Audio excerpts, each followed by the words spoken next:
All right, everybody. Today we're going to talk about two special right triangles, and they are the 30-60-90 and the 45-45-90 special right triangles. So we're going to start with the 45-45-90, and you should have already done the investigation, and now we're just going to go over the investigation.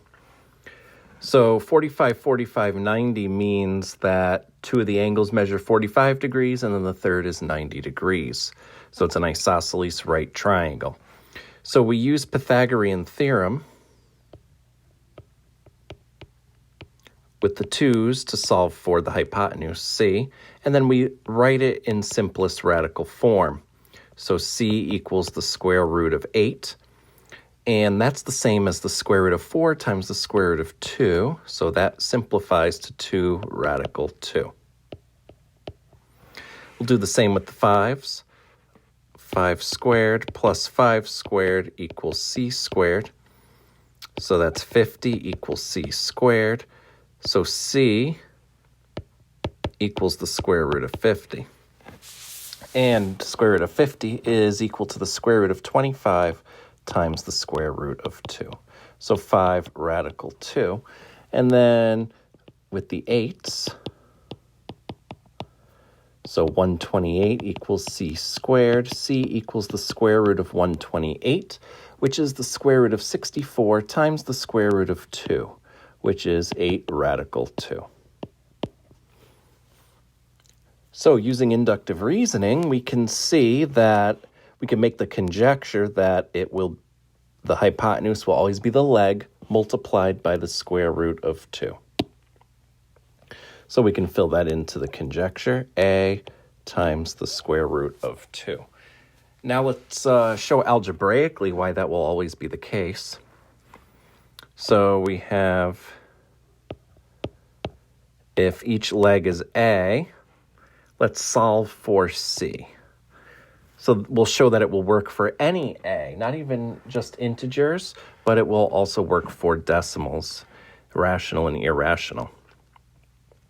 So we can write A squared plus another A squared equals C squared. All right, and then combine like terms. A squared plus A squared is 2 times A squared. Now isolate C by taking the square root of both sides. Now that can be split up into square root of 2 times the square root of A squared. Square root of A squared will always be A, and then we have times the square root of 2. So that proves that the third side will always be A times the square root of 2. So in your vocab list, go ahead and sketch the picture A radical 2. And that's for a 45-45-90. So we'll practice some examples right now. All right, so this first one, we are given one of the legs is 7. And since this is a 45-45-90, the other leg is also 7. Now you can go through the whole process of solving for the third side, or we know that it will be 7 radical 2 because of the pattern. And it's nice to actually sketch this, A radical 2. Now the second example, we have an irrational length for one of the legs. Well, the other leg will match. And then the third one, so A is 4 radical 2. So now we multiply 4 radical 2 times the radical 2. All right, and then radical 2 times radical 2 is square root of 4, which is 2. So 4 times 2 is 8. So M is 8. And then letter C, we're given the hypotenuse. So we're given the A radical 2. So you can imagine this is A radical 2. So if 15 equals A radical 2, how would we get the A alone? So then you can divide both sides by square root of 2. A equals 15 divided by square root of 2. Now, remember in a previous video, we talked about how we rationalize the denominators. So we will do that here. Let me change the color. So we would multiply the numerator and denominator by square root of 2. That gives you 15 radical 2 over 2.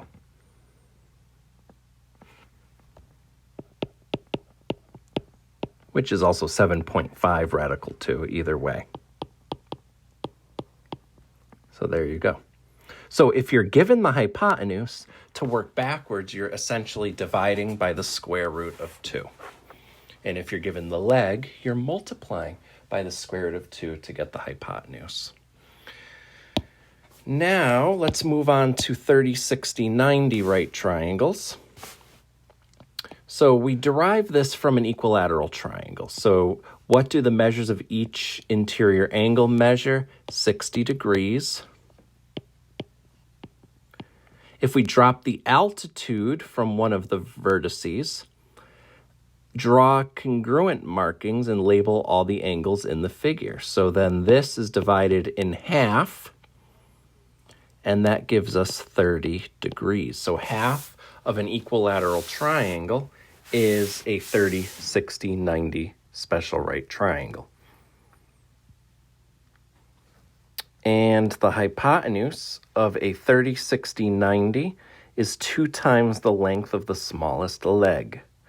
So here's the smallest leg. This is what we're going to end up calling A in this case, right? And then this would be 2A. Now, does that make sense? An equilateral triangle cut in half. So this would be, the bottom would be half. So we're only going to work with one part today, which is the 30, 60, 90.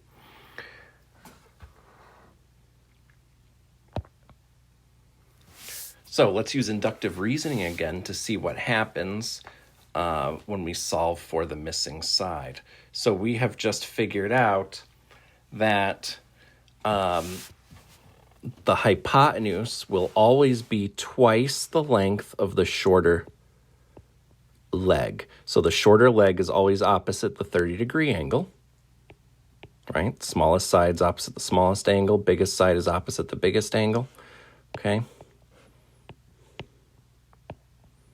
Hypotenuse is always opposite the 90-degree angle.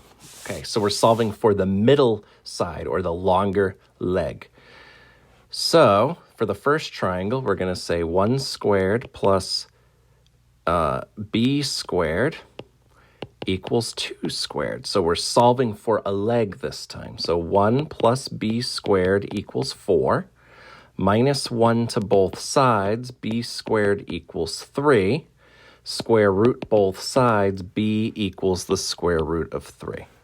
Okay, let's check out the second one. So 2 squared plus b squared equals 4 squared.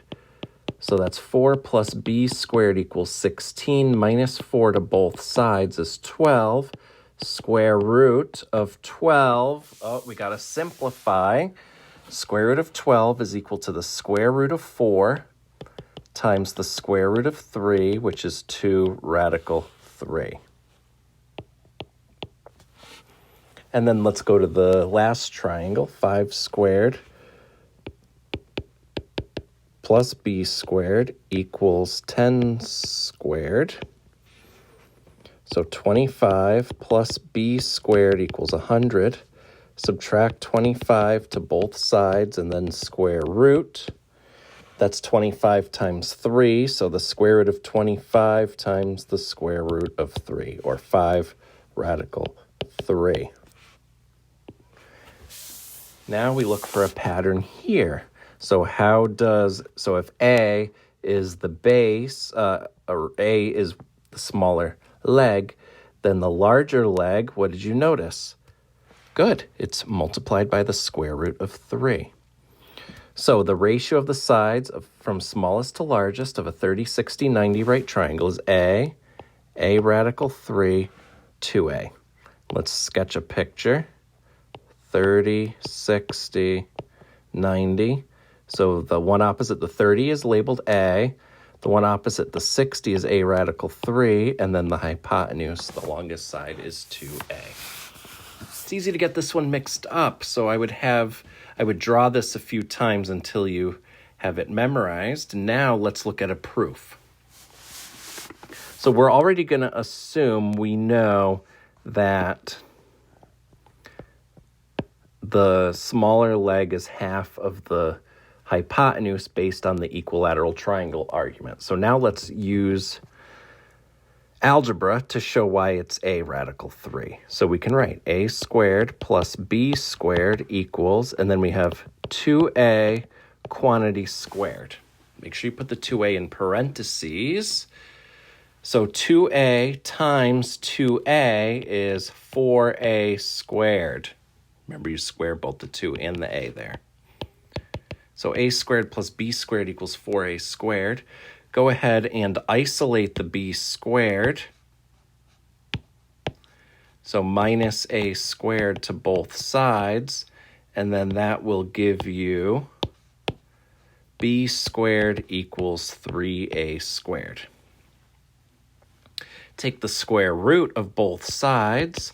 Square root of 3a squared is the same as the square root of 3 times the square root of a squared, and that is a radical 3. So it will always be a radical 3, which means if you forget, you could actually rederive it.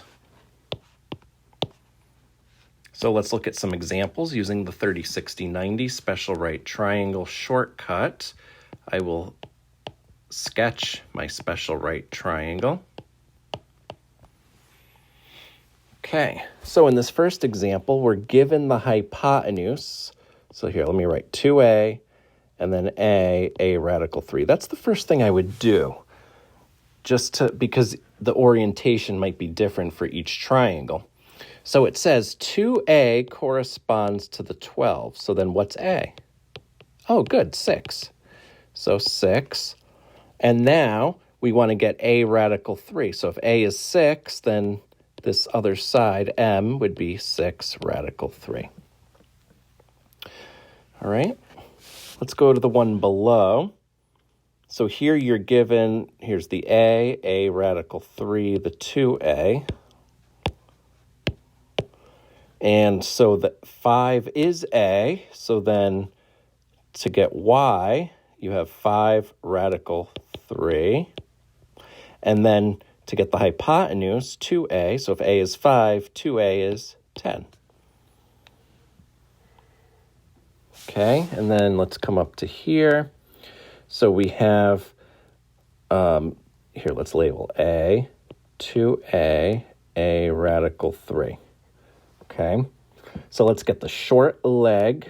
So we know the medium side, the longer leg. So it says a radical 3 corresponds to 5 radical 3. So what would a equal? Well, we're going to divide both sides by radical 3. So the short leg will be 5. Okay, don't get confused. This a is not the a in our special triangle.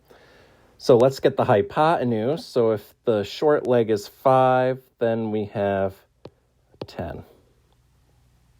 Okay. Oh, it's a congruent triangle to the one we just did.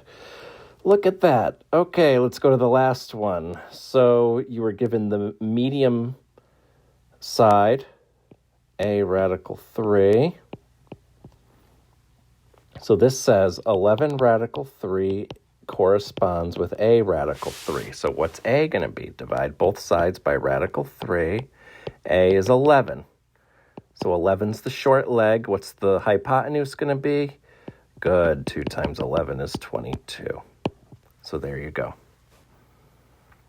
So they will always follow that pattern. So go ahead and complete your assignment on Delta Math. And you will have a quiz tomorrow on simplifying radicals and solving Pythagorean theorem problems with simplifying radicals and using the converse of Pythagorean theorem. So this unit itself, this lesson will not be on the quiz. Have a wonderful day.